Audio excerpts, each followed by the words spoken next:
So mama sir, until now they use that process po. That's their fastest way of making fire. So that's all for our cultural sharing. If you want to know more information like how to spend your program, Amin nyo. at the back po we have a lot. Ayan mo. Ayan, halika. Ano ba ka na? Ayan. Ayan.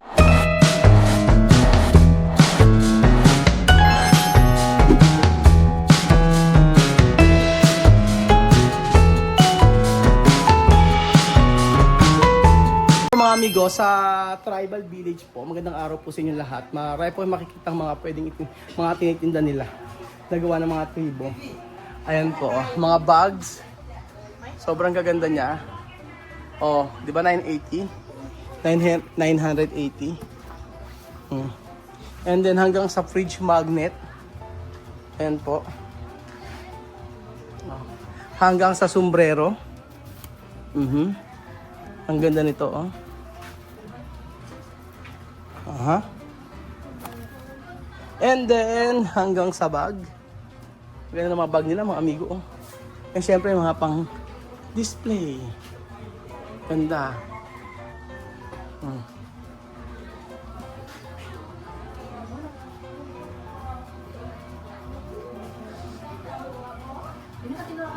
Ayun, oh, 7,500 po ang kanilang obra maestrang painting. Ganda. Saan po ito gawa? Ah, sa wood. Magkano bigyan to? 280. 280 raw yung ganito, mga amigo. Ang ganda. So, good afternoon everyone. So Good here afternoon Mama Sir, we po. will be having a 10 to 15 minutes cultural sharing with the tribe. Then I will be the interpreter here because they have their own dialect. So here in mainland of Palawan po, we have here the three major tribes. So we have the Tagbanwas from central to north, the Batak from north to Puerto Princesa City to the third Arden. They are the Palauan tribe. So Palauan tribe are the original inhabitants of the southern part here in mainland Palawan. So since 1976, this village became their temporary home or shelter. They stay here temporarily, but they go back home in the mountain if they want. Actually, they just come and go. If they want to go home, they will go home. If they want to stay here, they will stay here. It's up to them po. Some of them stay here for a couple of weeks or months. The others just 1 or 2 nights. After that, they will go back home. It's 200 kilometers away from here. Then what we have here in this area, this is a livelihood program for the tribe. At the same time, here we are able to encourage them to continue practice the rich cultures and traditions. If they want to go home po, they don't walk, hindi po sila maglalakad. They take public land transport. Ah, okay. Alam ko na maglalakad. She will give you something, and then after you see it, pass it to your seatmate or pass at the back. So, Mama Sir, those are bagtik. It's one of their very important traditional products. So, bagtik is a sap or a resin of almasiga tree. Tagta po yan ng puno. So, almasiga tree is a huge tree that can grow in higher elevation only at least Dagtaro ng 2,000 puno. feet above sea level. Mama Sir, that's the Dagtarang main puno raw, ingredients mga of amigo. making our fiberglass, varnish, nail polish, and Ah, ito. paint. Ah, ito yung mga paint. O, yung mga paint. So, in Oh. the mountain, this is Pintura. the backpack. Para hacer pintura, también para esto, Just uñas. put the product here. Esto. And if it's full, they tie it up here, like this, so Papasa, the ayun. product will Ayan, pasa. She said that if it's heavy, kapag mabigat na, aside from a shoulder strap, they have a head support to carry more weight. Okay, then back in the mountain, the tribe, they love music. So they have their own musical instrument. Ayan, They oh. have their own their native drum, they call that gimbal. So gimbal is made out of hollow wood that they carve. On top, they cover it with animal skin. They also have an agong or gong, the bigger one, those smaller ones are sanang. So the tribe, they believe with the songs of gong, echoes in the mountain that they can communicate to the spirits of their ancestors. They're going to play those instruments together and they call the set basal.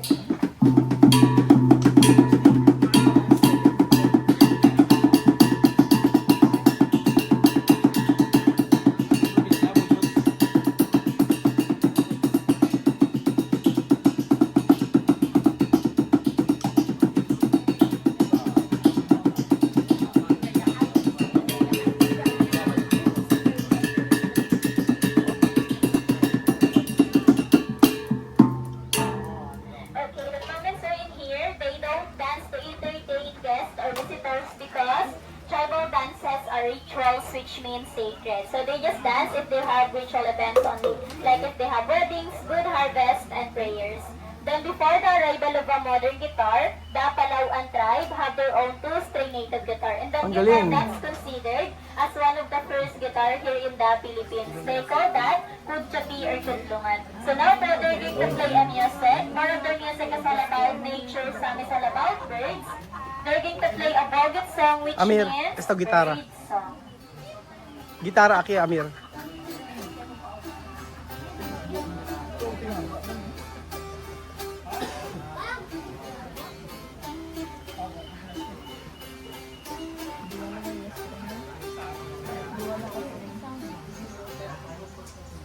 Okay, so they also have an arrowing, and the arrowing is made out a piece of a palm tree. Then they put some beeswax to adjust the sounds. They play the arrowing using the vibration of their mouth.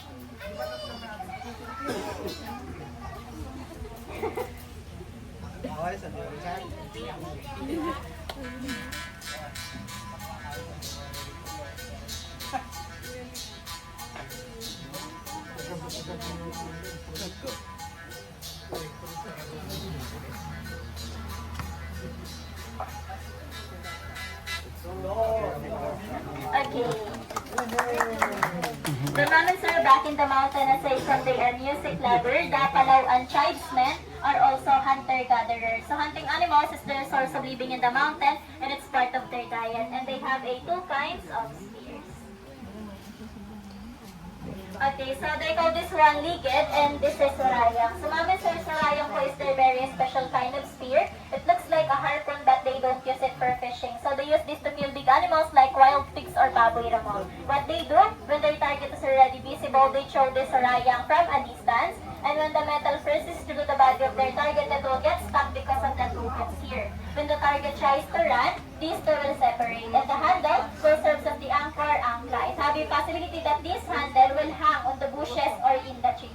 Sasabit sa mga puno or sa mga damo. So that's the smartest way to easy trap the target. If the target is already trapped by sarayang, they're going to use the ligid to kill the target. Mamans are basically they use sarayang for trapping, and they use ligid for capturing or killing the target.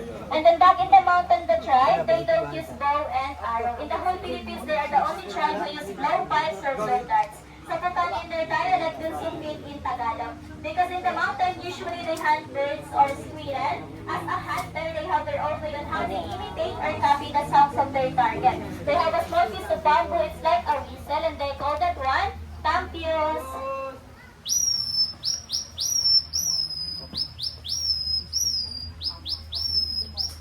So when their target is already visible, they just need to ready their blowpipes. Mami sir, just look at that drawing because that's their target.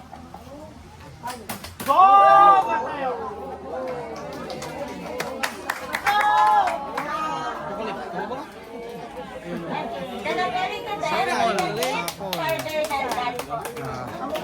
Ano, galing na. Amir. Pati sa... Whenever they hunt a big animals in the mountain, they put some poison for every tip of their darts. Sa dulo po ng balang may lason. Their poison is coming from plant. One of the ingredients of their poison came from this plant po.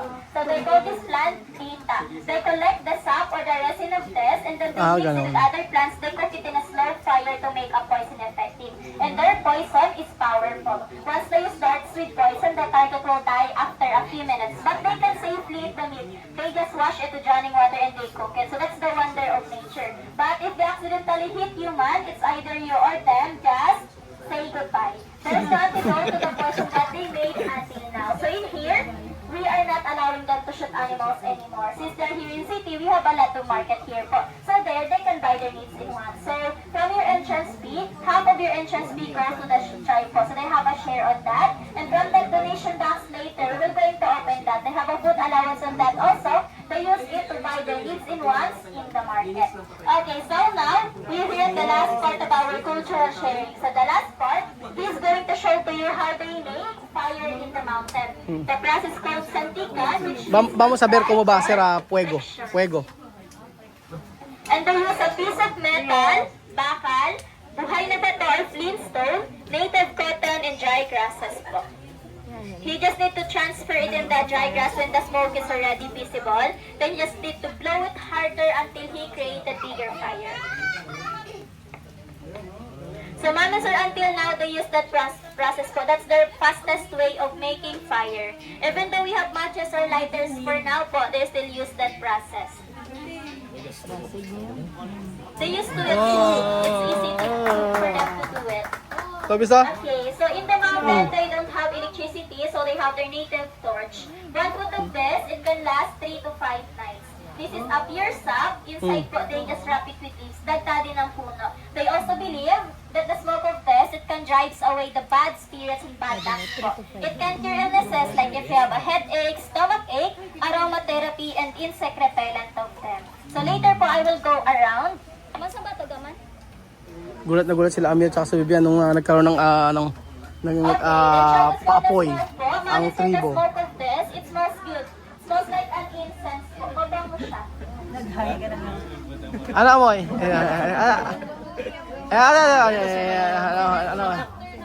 Kay Olor. Kay Olor. Mango. Baka makuawin ka. Iba amoy, merong insect para po siya mga amigong So try to smell the smoke. tanglad, gano'n. Pag nawala si Kuya Pogi. Hindi pa ka nakakapagpapay. Ate, paano naman ate? Ate, paano naman? Amin lang namin. Apo, amin lang namin kung ano amoy. Okay, returning sir, that's all for our cultural sharing. If you want to know more information like how to spend amin nyo. at the back po, we have a lot of Ayun mo. information. Then if you want to donate, we have our Si Olor. box here. And also, if you're a coffee Ha? lover, we have a coffee Como shop in the garden. Contretino? Try it for a taste to see the Como Contretino? If you want to try the crocodile video, like crocodile sisig in the door, you can also try it there po, in the garden. If you want to taste the product Bango. po, like their native torch is available there at the 7-Eleven. Ay, kay Balbero. Okay, so, by the way namin, sir, yung mga gamit nyo po, please keep the intact Kapag, amin mo. Huwag nyo pong iiwan kahit saan kasi po, the company are not responsible po. Amoy, no? Wala po kayong item. Okay po? Okay, so, that's all po. If you want to say thank you to the tribe, just say Magsukur. Then you can take picture na po. If you're brave enough, you can hold their pet. Ito. It's a non-venomous 100. item. Bibigyan. So, you take picture na Ito. yan, sir. Bigyan, lagyan mo yan. Group by group. Donation para sa kanila. Ay! Pune! Dar, terapi! Ayan mo na yan. Dar dinero ay. Okay, yung call box po, yung kasama ni Ma'am, you take picture with the tribe po muna. Ayan, dito tayo. Lagyan tayo. Bet ay. Aser po to. Mama sa Bet ay. Nasotos By umpisa. sir, sila muna. Para terminar. Okay. Punta tayo dun sa bahay nila para mag-take po ng picture. Kayo ma'am, ilan kayo? Sa grupo niyo ma'am. And you're just one group. Ay ka magbigay. Cambio daw.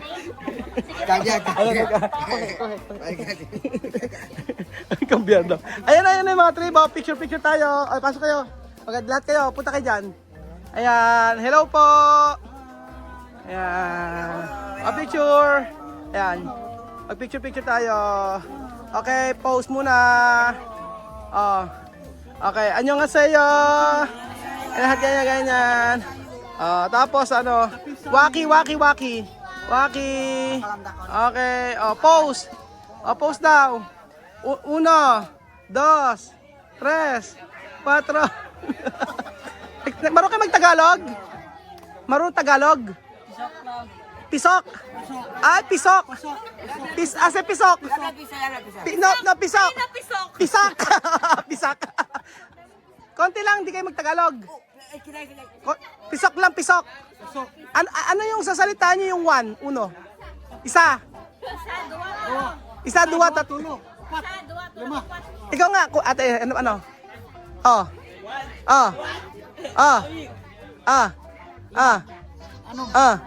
Ito. Ano ba? Ano ba? Sampo. Ayan, halika. Ayan. Okay, pause na muna. 1, 2, 3, pause. Taas yung kamay nyo. Taas. 1, 2, 3, pause. Yan. Ang tawag sa tribo na to ay tribong? Palawan. Ang salita nyo ay? Palawan. Ano ang, ano nyo po? Ano ang,